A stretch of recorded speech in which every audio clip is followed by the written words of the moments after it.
வணக்கம். இலங்கை நாயு செய்திகளுக்காக நான் ஹரிணி.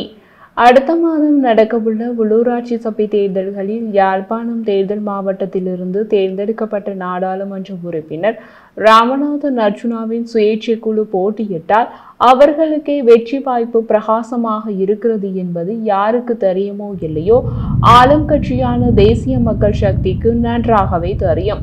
துரதிருஷ்டவசமாக நாடாளுமன்ற உறுப்பினர் ராமநாதன் அர்ச்சுனாவின் சுயேட்சை குழுவின் வேட்பு மனுக்கள் பல இடங்களில் நிராகரிக்கப்பட்டன.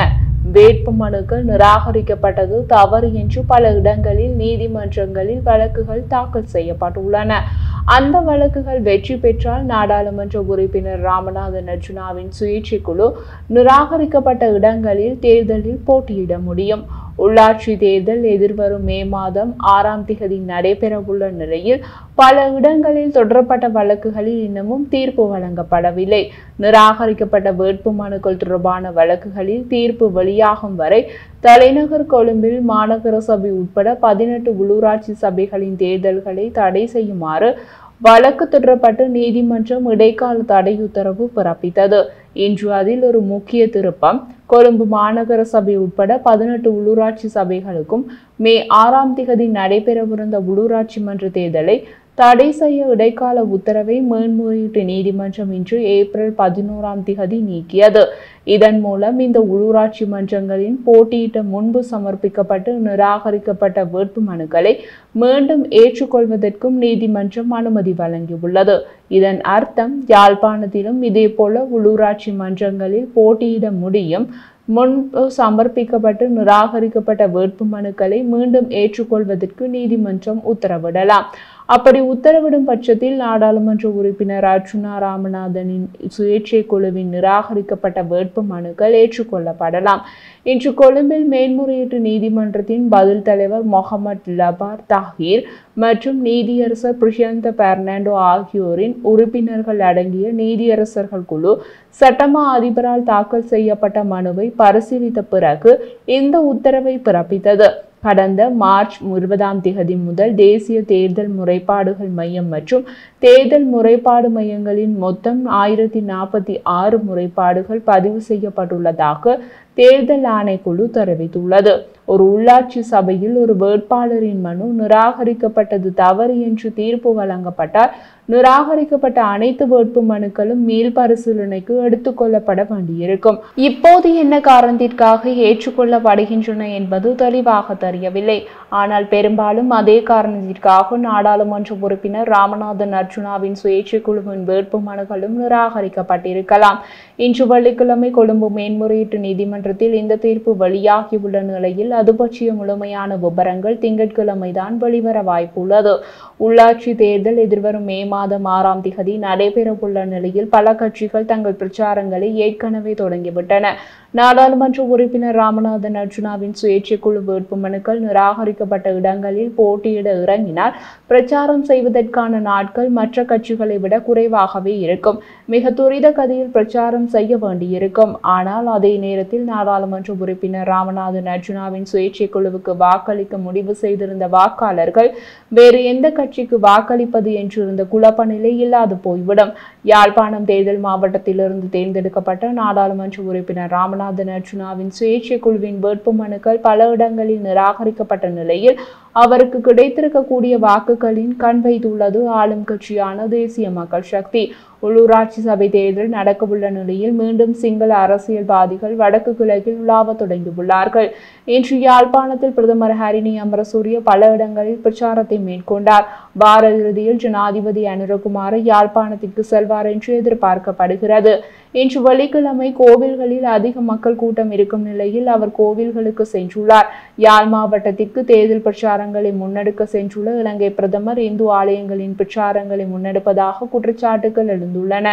உண்மையில் கோவில்கள் பிரச்சார மேடையாக பயன்படுத்துவது தேர்தல் ஆணைக்குழுவால் தடை செய்யப்பட்டுள்ளது.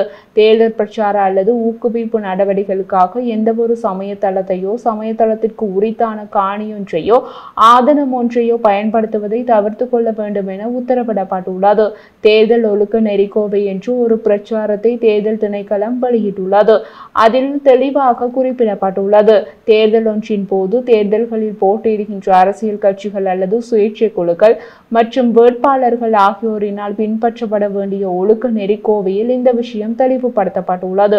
எனினும் தேசிய மக்கள் சக்தியோ தாங்கள் தேர்தல் பிரச்சாரம் செய்யவில்லை, மக்கள் குறை கேட்கும் நிகழ்வையே முன்னெடுப்பதாக விளக்கம் அளித்துள்ளது.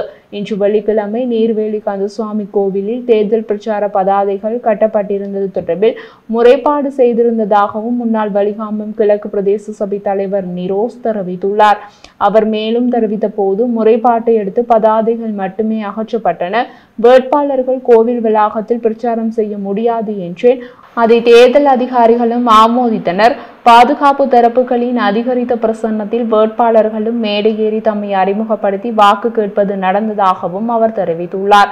யாழ்ப்பாணத்தில் 30 வருட காலத்திற்கு மேலாக இராணுவத்தினரின் கட்டுப்பாட்டில் இருந்த காணியொன்று விடுவிக்கப்பட்டது. தமது துரித நடவடிக்கை என்ற ரீதியில் தேசிய மக்கள் சக்தி காட்டிக்கொள்கிறது. அந்த காணியில்தான் அச்சுவேலி யாழ்ப்பாணம் பலநோக்கு கூட்டுறவு சங்கத்தின் தலைமை காரியாலய கட்டடம் 30 ஆண்டுகளுக்கு முன் இயங்கியது. அதன் பின் இராணுவம் அதை ஆக்கிரமித்துக் கொண்டது. காணியையும் அதிலிருந்த கட்டிடத்தையும் விடுமாறு பாதுகாப்பு அமைச்சுக்கு உத்தரவிடப்பட்டிருக்கலாம். ஆனால் அது விடுவிக்கப்பட வேண்டும் என்று சில தினங்களுக்கு முன் குரல் கொடுத்தவர் நாடாளுமன்ற உறுப்பினர் ராமநாதன் அர்ஜுனா. அதன் பின் தேர்தல் வருகிறது என்பதால் மிக துரிதமாக இராணுவம் அங்கிருந்து அகன்று சென்றுள்ளது.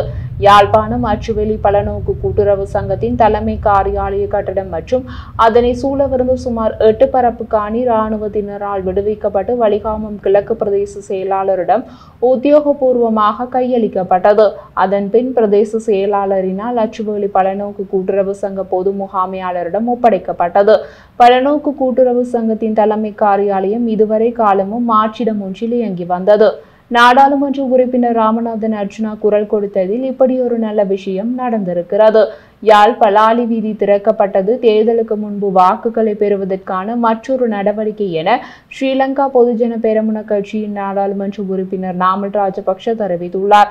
தனது உத்தியோகபூர்வ எக்ஸ் தளத்தில் வெளியிட்டுள்ள பதிவிலேயே அவர் குறிப்பிட்டுள்ளார். அவர் மேலும் தெரிவித்துள்ளதாவது, வடக்கு மக்களின் உணர்ச்சிகளுடன் மோசமான அரசியல் விளையாடுவதை தேசிய மக்கள் சக்தி அரசாங்கம் நிறுத்த வேண்டும். கடும் கட்டுப்பாடுகளுடன் யாழ்ப்பாணத்தின் பலாலி சாலையை திறக்க அரசாங்கம் எடுத்த நடவடிக்கை உண்மையிலேயே கவலை அளிக்கிறது. பாதுகாப்பு அச்சுறுத்தல்கள் காரணமாக சாலை மூடப்பட்டிருந்தாலும் எந்த ஒரு பாதுகாப்பு சரிபார்ப்பையும் பெறாமல் அரசாங்கம் அதை மீண்டும் திறந்துள்ளது என்பது தெளிவாக தெரிகிறது. அதனால்தான் கடுமையான கட்டுப்பாடுகள் விதிக்கப்பட்டுள்ளன. மேலோட்டமான விடயங்களை செய்வதன் மூலம் மக்களை தவறாக வழிநடத்த வேண்டாம் என்றும் வாக்குகளை வெல்வதை மட்டுமே நினைத்து நாட்டின் பாதுகாப்பை முதன்மைப்படுத்த தவற வேண்டாம் என்றும் நான் அரசாங்கத்தை கேட்டுக்கொள்கிறேன். சாலை திறக்கப்பட வேண்டுமானால் அது முழுமையான பாதுகாப்பு சரிபார்ப்புகளுக்கு பிறகு செய்யப்பட வேண்டும்.